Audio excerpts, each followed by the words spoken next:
sahabatku semua, kita berjumpa lagi. Di kesempatan kali ini kita sharing mengenai alat multifungsi ya. Bagaimana sih caranya supaya mesin multi itu saat digunakan untuk nyerut kayu, itu kayunya bisa jalan sendiri tanpa harus didorong atau ditarik ya. Tanpa harus didorong ataupun ditarik, kemudian kayunya itu bisa jalan sendiri. Caranya itu seperti apa? Nah, jadi kita harus memperhatikan ya settingan daripada mesin ini. Jadi kita harus setting secara benar dan tepat ya, supaya mesin ini saat digunakan itu kayunya bisa jalan sendiri. Baik sobatku semua, sebelum saya jelaskan mengenai bagaimana cara menyeting mesin ini supaya bisa jalan sendiri, nah saya akan contohkan terlebih dahulu untuk penggunaan mesin ini saat digunakan untuk menyerut kayu itu bisa jalan sendiri tanpa didorong dan ditarik. Nah, saat ini saya akan menyerut kayu terlebih dahulu ya, kayu mentah untuk dijadikan bahan material yang sudah bersih atau diserut ya. Ini saya akan contohkan terlebih dahulu ya. Oke teman-teman, nah di sini ada bahan mentah ya. Nah ini bahan mentah ya. Ini bahan mentah yang akan saya serut. Nah ini bahan bekas gergaji Shenso ya, ini kasar seperti ini dan akan saya serut. Yang panjangnya itu ini 220 ya, ini 220 cm dengan lebar 24 ya, ini 24 setengah ini dengan lebarnya ya. Nah ini akan saya serut. Nah, seperti apa proses penggunaan daripada mesin supaya bisa jalan sendiri ya. Ini nanti saya akan contohkan terlebih dahulu, kemudian nanti akan saya jelaskan dan kemudian saya akan praktekkan seperti apa cara nyeting mesin planer multi ya supaya bisa jalan sendiri. Baik teman-teman, sekarang kita coba terlebih dahulu ya, ini untuk nyerut papan seperti ini.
Baik teman-teman, sekarang kita akan buka ya.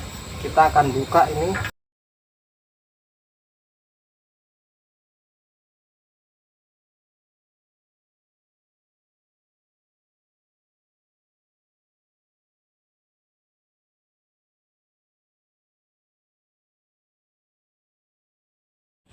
Oke teman-teman, nah ini sekarang sudah saya buka ya. Ini sudah seperti ini ya. Ini tampaknya seperti ini.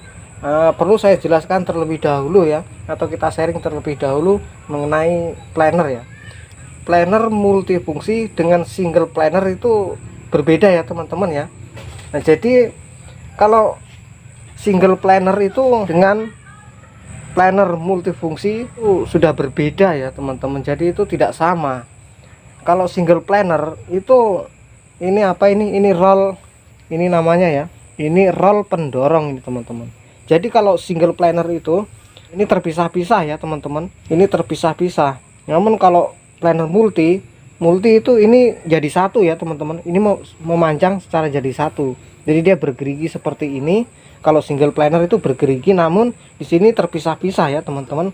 Jadi single planner itu sudah didesain untuk press ya, untuk press kayu itu otomatis bisa jalan sendiri. Namun kalau ini single planner ini single planner lagi salah ya. Multi ini didesain untuk press namun press tarik, namanya itu press tarik. Jadi press sambil ditarik. Namun kalau press sambil ditarik itu kan tentu kita membutuhkan tenaga yang ekstra ya. Jadi bagaimana caranya supaya multi ini tidak perlu ditarik ya, tidak perlu ditarik ataupun didorong. Jadi dia harus bisa jalan sendiri. Nah, namun kita harus bisa menyetingnya terlebih dahulu supaya bisa jalan sendiri itu seperti apa ya. Nah, baik, di sini saya akan jelaskan ya teman-teman ya. Yang pertama ini teman-teman ya, perhatikan ini. Ini roll ya. Kok rel lagi, salah ngomong lagi, ini gimana sih? Ini roll pendorong kayu. Yang bergerigi ini adalah roll pendorong kayu. Nah, ini harus benar-benar kenceng ya. Ini roll ini harus benar-benar kenceng. Nah, di sini untuk ngencengin ini kan ini ada ini ya baut, ada per. Ini dikencengin ya. Ini bautnya ini dikencengin, jangan sampai longgar ya teman-teman. Saya akan perjelas terlebih dahulu.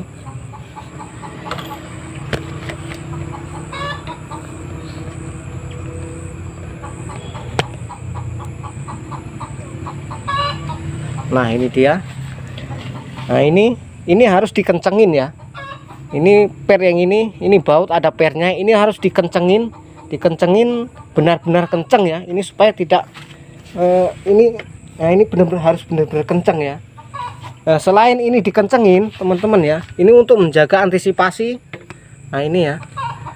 Nah, ini saya tambahin ya teman-teman. Ini saya tambahin per shock motor ini. Ini per shock motor yang bagian depan saya potong, kemudian saya sisip di sini ya. Ini untuk menahan ya, untuk menahan atau membantu untuk ngencengin ini ya. Ini apabila per ini lemah, nah, jadi masih ada bantuan dari shock per shock motor ini ya. Jadi ini benar-benar kenceng ya. Jadi dia tugasnya ini mencekam kayu untuk mendorong kayu ya. Ini per lagi. Ini roll yang ini tugasnya untuk mencekam kayu, untuk mendorong kayu ya, untuk mendorong kayu supaya bisa berjalan ya. Nah, selain itu ada lagi teman-teman. Nah, kemudian ini ya, ini roll, ini teman-teman ya. Ini roll bagian bawah ya. Nah, ini usahakan tidak napak di meja ya. Usahakan berjarak dari meja itu sekitar 0, sekian mili ya. Silakan ambil penggaris seperti ini ya, atau mungkin bisa saja kayu yang lurus ya, kayu yang benar-benar lurus. Nah, namun jadi ini seperti ini posisinya saat nyetel ya. Jadi ini usahakan tidak napak di bagian meja ya. Jadi kayu tersebut tidak napak di bagian meja, namun kayu tersebut dia berdiri di atas roll yang ini ya. Nah, ini jaraknya dengan meja itu sekitar 0, sekian ya. 0, sekian lah. Nah, jadi ini kalau digerakkan, nah ini tidak napak di meja ya teman-teman. Nah, jadi seperti ini nyetelnya ya. Nah, ini penyetelannya seperti ini. Nah, ini usahakan jangan napak di meja. Jadi kayu tersebut yang kita press itu dia bagian bawah tidak napak di meja, namun dia berdiri di atas roll yang ini roll depan belakang ya. Depan belakang ini usahakan berjarak dari meja itu 0, sekian. Namun penyetelannya usahakan antara kiri kanan sama ya. Jadi tidak boleh selisih. Jadi harus sama, kanan kiri ini harus sama. Nah, seperti ini ya. Nah, ini jika digerakkan seperti ini ya. Nah, seperti ini contohnya teman-teman ya. Kiri kanan ini harus sama persis ya teman-teman. Nah, mungkin seperti itu ya teman-teman ya. Nah, mudah-mudahan ini bisa dipahami ya. Nah ini usahakan ini per ini kenceng, per yang ini kenceng, kemudian yang ini adalah per shock motor bagian depan dipotong ya. Ini untuk menjaga antisipasi ya, untuk bantuan ini, untuk membantu menahan ini ya, ini supaya tidak gerak. Jadi usahakan tidak gerak ini ya teman-teman ya. Nah jadi dia benar-benar bisa mencekam kayu gitu ya teman-teman. Nah baik teman-teman semua ya, mungkin seperti itu ya, itu cara menyeting planer multi supaya kayu jalan sendiri. Jadi seperti itu ya, perhatikan yang itu tadi yang saya sebut seperti tadi itu. Usahakan ininya kenceng, kalau kemudian ini berjarak dari meja ini, roll yang ini berjarak dari meja itu sekitar 0, sekian lah, 0, sekian. Nah itu jadi kayu tersebut yang akan kita planer itu tidak napak di meja ini. Mungkin sampai di sini ya teman-teman ya video dari saya. Kalau mungkin ada pertanyaan ya silahkan nanti ditulis di kolom komentar, ataupun ada yang ingin sharing silahkan saja ditulis di kolom komentar. Semoga saja nanti kita bisa menjawab dan kita saling sharing ya teman-teman ya.